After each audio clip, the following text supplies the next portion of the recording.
علوم میں غالباً سب سے بڑا، سب سے مضبوط علم ریاضی ہے۔ اس کی وجہ ہے، آپ دیکھیے، علم وہ ہوتا ہے جو یقین جس میں پایا، جس میں جتنی زیادہ یقینیت پائی جائے گی، سرٹیچیوڈ پایا جائے گا، وہ اتنا ہی بڑا علم ہوگا۔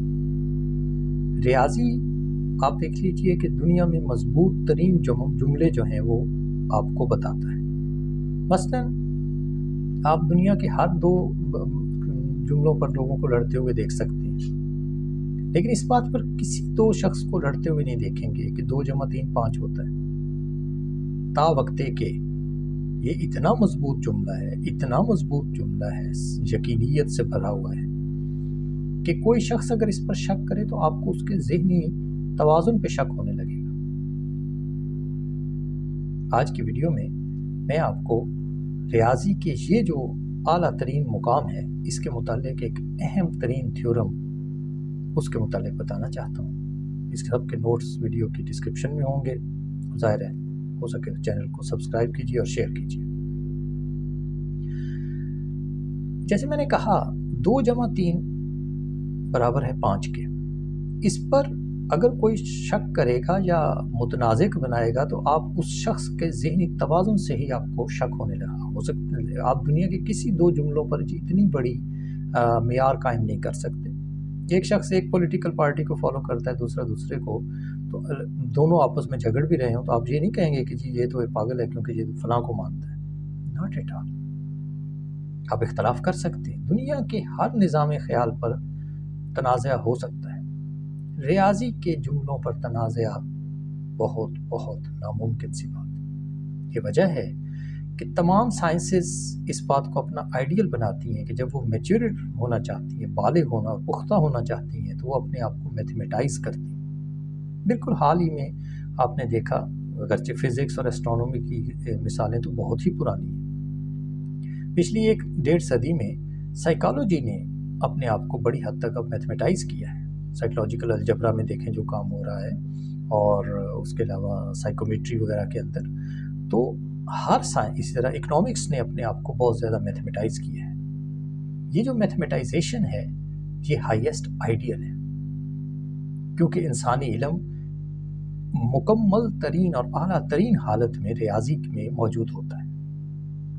اس کے باوجود ایک عظیم ریاضی دان کرٹ گوڈل، یہ آسٹرین امریکن میتھمیٹیشین تھا، اور اس نے اپنے زمانہ طالب علمی میں ایک ایسا تھیورم پروو کیا کہ جس نے تمام ریاضی کو ہلا کر رکھ دیا، اور ہر ریاضی کے سنجیدہ طالب علم کو اس کا علم ہونا میرے نزدیک تو بہت ہی ضروری ہے۔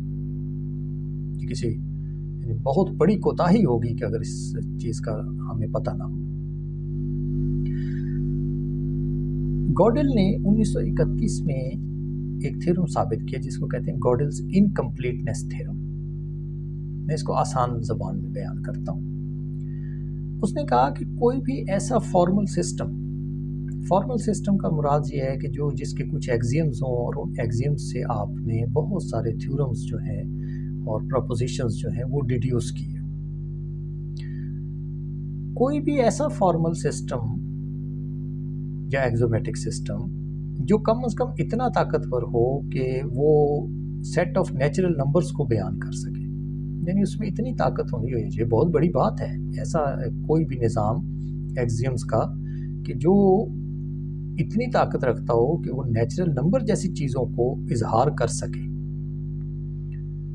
تو اس نے کہا اگر کوئی نظام اتنا طاقتور ہو جائے کہ وہ نمبروں تک کو، نیچرل نمبرز کو بیان کر سکے، تو پھر لازماً ایسے ایگزومیٹک سسٹم کے اندر ایسے جملے موجود ہوں گے جو سچ تو ہوں گے لیکن وہ ثابت نہیں کیے جا سکیں گے۔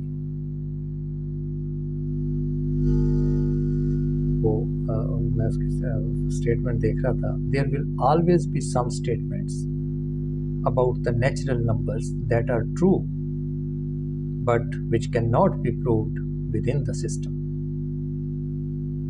اس کو کہا جاتا ہے، ان معنی میں دنیا کا ہر فارمل سسٹم، ہر ایگزومیٹرک سسٹم انکمپلیٹ ہے۔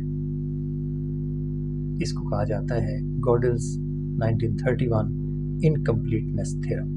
اگرچہ اس کے بعد بھی اس نے 2 یا 3 اور تھیورم بھی ثابت کیے، مجموعی طور پر ان کو انکمپلیٹنس تھیورمز کہا جاتا ہے، ایس لگایا جاتا ہے، لیکن یہ سب سے بڑا رزلٹ ہے جو اس نے پیش کیا۔ اس کا کیا مطلب ہے؟ اس کے گہرے سے بھی زیادہ اثرات آنے والے ریاضی اور کمپیوٹر سائنس پر ہوئے۔ اس کی یعنی آپ جتنا بھی طاقتور نظام بنا دیجئے، ایسے کچھ جملے ہوں گے جو سچ تو ہوں گے لیکن ثابت نہیں کیے جا سکیں گے۔